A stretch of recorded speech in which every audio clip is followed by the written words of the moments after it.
Is your DVD player acting up? Does it tell you there's no movie in it and there actually is?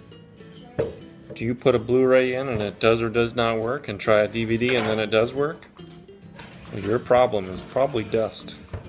Don't throw it out, because I'll show you. There's like 8 screws and you could take it apart and fix it. You know what? You can clean it with a Q-tip and some alcohol and be all done. You don't have to spend any money in quarantine. Check it out. Disconnect the touchpad, like that. Get that out of the way.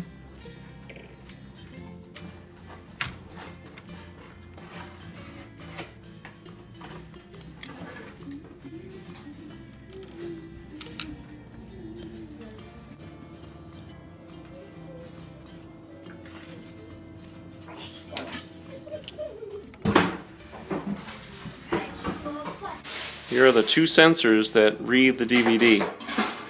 And there's tons of dust everywhere, right, Reed? There's dust all over the place inside this thing. So we're going to clean these 2 sensors, a Q-tip and some alcohol. And there's your CD-ROM motor that just spins the CD, or the DVD rather.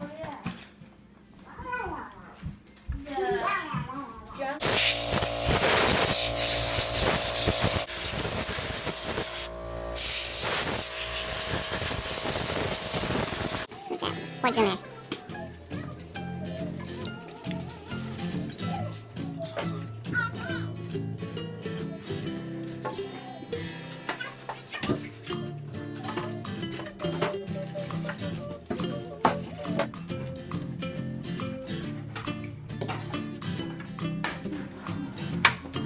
Two screws hold that in.